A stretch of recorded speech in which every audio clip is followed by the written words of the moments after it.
السلام علیکم ورحمۃ اللہ وبرکاتہ۔ 3 جنوری 2025 3 رجب 1446 ہجری کو مسجد نبوی شریف میں جو خطبہ جمعہ دیا گیا اس کا خلاصہ پیش خدمت ہے۔ حمد و صلوات کے بعد خطیب صاحب نے فرمایا اللہ تعالیٰ آپ پر رحم فرمائے، جان لیجئے کہ تقوی الہی عزت و تکریم کا معیار ہے، اس میں رازداری کی استقامت اور یہی انسان کی استقامت کا راز ہے، جیسا کہ اللہ تبارک و تعالیٰ نے قرآن مجید میں ارشاد فرمایا ان اکرمکم عند اللہ اتقاکم ان اللہ علیم خبیر۔ اے لوگو، اللہ کے نزدیک تم سب میں سے باعزت وہ ہے جو سب سے زیادہ اللہ سے ڈرنے والا ہے، یقین جانو کہ اللہ دانا اور باخبر ہے۔ اس کے بعد محبت کے بارے میں انہوں نے بتایا کہ اعلیٰ محبت جو ہے وہ اللہ کی محبت ہے، اللہ سے محبت ہے، چونکہ عبادت بھی صرف اللہ کے لیے ہی کرنی چاہیے اور کمال محبت اور عبادت دونوں صرف اللہ کے لیے ہی ہیں، وہی نعمتیں دینے والا ہے، جیسا کہ اللہ تبارک و تعالیٰ نے ارشاد فرمایا وَهَلْ جَزَاءُ الْإِحْسَانِ إِلَّا الْإِحْسَانِ فَبِأَيِّ آلَاءِ رَبِّكُمَا تُكَذِّبَانِ۔ نیکی کا بدلہ نیکی ہی ہے، تو تم اپنے رب کی کون کون سی نعمتوں کو جھٹلاؤ گے؟ جب ساری نعمتیں اللہ کی طرف سے ہیں تو یہ انسان کے لیے ضروری ہے کہ وہ اللہ سے توبہ و استغفار کرے۔ امام صاحب نے سید الاستغفار پڑھا۔ سید الاستغفار ان يقول العبد اللهم انت ربی لا الہ الا انت خلقتنی وانا عبدك وانا على عهدك ووعدك ما استطعت اعوذ بك من شر ما صنعت ابوء لك بنعمتك علی وأبوء لك بذنبي فاغفر لي فإنه لا يغفر الذنوب إلا أنت۔ اے اللہ، تو ہی میرا رب ہے، تیرے سوا کوئی معبود نہیں، تو نے مجھے پیدا فرمایا اور میں تیرا بندہ ہوں، اور میں اپنی طاقت کے مطابق تیرے عہد اور وعدے پر قائم ہوں۔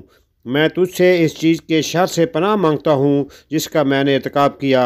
میں تیرے سامنے تیرے انعام کا اقرار کرتا ہوں جو مجھ پر ہوا، اور میں اپنے گناہوں کا اقرار کرتا ہوں، لہٰذا تو مجھے معاف کر دے۔ واقعہ یہ ہے کہ تیرے سوا کوئی گناہوں کو معاف نہیں کر سکتا۔ اپنے محسن کے ساتھ محبت شریف اور نیک لوگوں کا شیوا ہے، اور انسان کے پاس جو کچھ بھی ہے سب اللہ ہی کی طرف سے ہے۔ نبی کریم صلی اللہ علیہ وسلم تمام مخلوق سے زیادہ اللہ سے محبت اور استغفار کرنے والے تھے، سب سے زیادہ اللہ کے حضور توبہ اور رجوع کرنے والے تھے، جیسا کہ ابو ہریرہ رضی اللہ عنہ سے روایت ہے کہ قال ابو ہریرہ رضی اللہ عنہ سمعت رسول اللہ صلی اللہ علیہ وسلم يقول واللہ انی لاستغفر اللہ واتوب الیہ فی اليوم اکثر من 70 مرہ۔ ابو ہریرہ رضی اللہ عنہ بیان کرتے ہیں رسول اللہ صلی اللہ علیہ وسلم نے فرمایا اللہ کی قسم میں دن میں 70 بار سے زیادہ اللہ سے مغفرت طلب کرتا ہوں اور اس کے حضور توبہ کرتا ہوں، رواہ البخاری۔ یہ اللہ تعالیٰ کے پیارے نبی سیدنا محمد صلی اللہ علیہ وسلم کی حالت تھی، جبکہ آپ کے تو اگلے پچھلے سب گناہ معاف تھے، لیکن یہ نبی کریم کی اللہ تعالیٰ سے سچی محبت تھی جس کا واضح ثبوت نبی کریم کی عبادت اور اپنے خالق و مالک و مولا کی بندگی تھی۔ خطیب صاحب نے فرمایا میرے ایمانی بھائیوں، ایک مومن جب اللہ سبحانہ و تعالیٰ کی صفات جلیلہ اور احسانات عظیمہ پر غور و خوض کرتا ہے، غور و فکر کرتا ہے، تو اس کے دل میں اللہ کی محبت اس قدر بڑھ جاتی ہے کہ اس کے ہاں اللہ اور اس کے رسول تمام کائنات سے زیادہ محبوب ہو جاتے ہیں۔ تب وہ ایمان کی مٹھاس محسوس کرتا ہے اور بندگی کی لذت سے لطف اندوز ہوتا ہے۔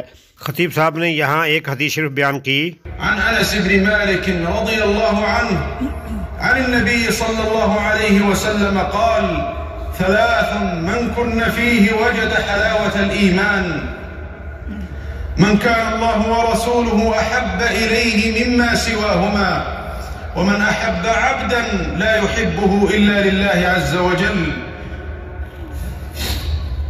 ومن يكره أن يعود في الكفر بعد إذ أنقذه الله منه كما يكره أن يلقى في النار۔ جیسا کہ انس بن مالک رضی اللہ عنہ سے روایت ہے، نبی صلی اللہ علیہ وسلم نے ارشاد فرمایا، 3 باتیں ایسی ہیں کہ جس میں وہ موجود ہوں وہ شخص ایمان کی مٹھاس محسوس کرے گا۔ وہ کون سی ہیں؟ ایک یہ کہ جو کسی آدمی سے محبت کرے تو صرف اللہ کے لیے کرے، دوسری یہ کہ اس کے نزدیک اللہ اور اس کے رسول ہر ایک سے زیادہ محبوب و پسندیدہ ہوں، اور تیسری یہ کہ آگ میں گرنا اس کے لیے زیادہ محبوب ہو بنسبت اس کے کہ وہ کفر کی طرف لوٹے، جبکہ اللہ تعالیٰ نے اسے اس سے نجات دے دی۔ اللہ تعالیٰ مجھے اور آپ سب کو اپنے محبوب لوگوں میں شامل فرمائے، ہمیں اپنے قرب میں جگہ عطا فرمائے، میرے اور آپ سب کے لیے کتاب و سنت کو باعث برکت بنائے، اپنی نسبت اور تقوی کو ہمارے لیے زاد راہ اور ڈھال بنائے۔ میں نے جو کچھ کہا آپ نے سنا، میں اللہ تعالیٰ سے اپنے اور آپ سب کے لیے استغفار کرتا ہوں، تم سب بھی اس سے استغفار کرو، یقیناً وہ بھی بہت بخشنے والا معاف کرنے والا ہے۔ دعائیہ وقفے کے بعد دوسرا خطبہ دوسرا حصہ شروع ہوا تو امام صاحب نے فرمایا، سب تعریفیں اس اللہ کے لیے جس کے ذکر سے دلوں کو سکون ملتا ہے، جس کے خوبصورت ذکر سے زبانیں تر رہتی ہیں، جس کا علم اور رحمت ہر چیز کو گھیرے ہوئے ہے اور جس کی حکمت ہر باریک معاملے میں بھی ظاہر ہے۔ درود و سلام نازل ہوں ہمارے برگزیدہ نبی محمد صلی اللہ علیہ وسلم پر، جو اس کی مخلوق میں سب سے بہتر اور چنے ہوئے رسول ہیں، اور آپ صلی اللہ علیہ وسلم کے اہل بیت اور اولاد، آپ کے صحابہ کرام اور ان سب پر جو آپ کے طریقے پر چلے، آپ کی راہ پر گامزن ہوئے اور جنہوں نے آپ کی سنتوں کو اپنایا۔ حمد و صفات کے بعد مومن بھائیوں اور بہنوں، محبت کی حقیقت کو نہ تو الفاظ ہی بیان کر سکتے ہیں اور نہ ہی کوئی عبارت اس کا احاطہ کر سکتی ہے، اس کے نشانات اور اثرات ہی دکھائی دیتے ہیں۔ محبت کی علامات محبوب کی اطاعت اور اس کے حکم کے سامنے سر تسلیم خم کرنے میں ظاہر ہوتی ہیں۔ محبت اطاعت کرنے کے سوا کچھ نہیں، چاہے لوگ اس کے کتنے ہی معنی بیان کر دیں۔ بے شک اللہ تعالیٰ سے سچی محبت کا تقاضا اللہ تعالیٰ کی اطاعت ہے، اور اللہ تعالیٰ کی اطاعت رسول اللہ صلی اللہ علیہ وآلہ وسلم کی پیروی کے بغیر ممکن نہیں، اور اللہ سے محبت رکھنے والا کوئی مومن جب اپنے رب کے محبوب نبی کی پیروی کرتا ہے تو اس کے لیے اللہ تعالیٰ نے اپنی کتاب قرآن مجید میں 2 بشارتیں اور خوشخبریاں بیان کر رکھی ہیں، وہ یہ ہیں محبت الہی کا حصول اور اس کے گناہوں کی معافی۔ جیسا کہ اللہ تعالیٰ نے اپنے نبی صلی اللہ علیہ وآلہ وسلم سے ارشاد فرمایا، قل ان كنتم تحبون الله فاتبعوني يحببكم الله ويغفر لكم ذنوبكم واللہ غفور رحیم۔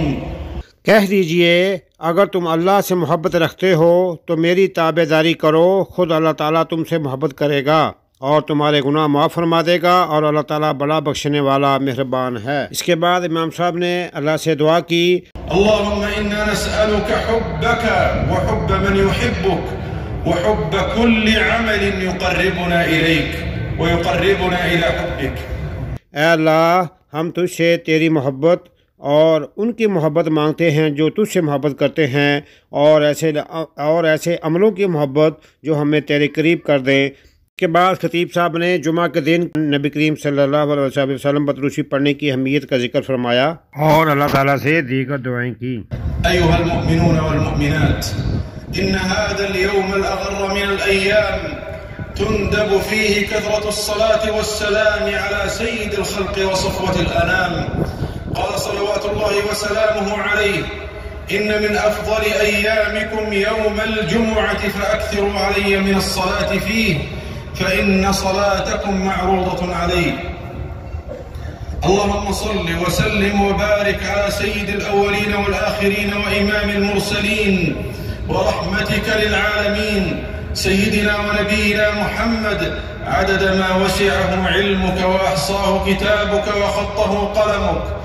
اللهم صل وسلم عليه في الأولين وصل وسلم عليه في الآخرين وصل وسلم عليه في الملأ الأعلى إلى يوم الدين۔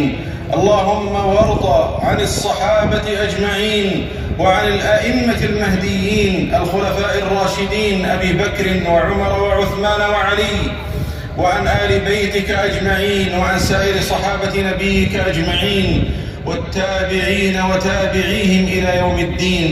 اللهم وارض عنا واشملنا بعفوك وفضلك يا أكرم الأكرمين۔ اللهم أعز الإسلام والمسلمين، اللهم أعز الإسلام والمسلمين، اللهم أعز الإسلام والمسلمين، وأذل الكفر والكافرين ودمر أعداء الدين، واجعل هذا البلد المبارك آمنا مطمئنا مصونا محفوظا يا رب العالمين، وعم بذلك ديار المسلمين. اللهم وفق ولي أمرنا خادم الحرمين الشريفين وولي عهده لما تحب وترضى، وخذ بناصيتهما للبر والتقوى. اللهم وفقهما لما فيه خير العباد والبلاد، ولما فيه النفع والخير والسداد، ولما فيه صلاح الدنيا والدين يا رب العالمين. اللهم إنا نسألك أن تحفظ المسلمين وأن تنصرهم في كل مكان. اللهم إنا نسألك أن ترفع شأنهم تحت كل سماء وفوق كل أرض. اللهم انصر إخواننا في فلسطين وانصرهم على عدوك وعدوهم يا رب العالمين. عباد الله، استديموا فضل ربكم بشكره، واحفظوا نعمته باتباع أمره، والهجوا بدعائه وذكره. سبحان ربنا رب العزة عما يصفون، وسلام على المرسلين، والحمد لله رب العالمين।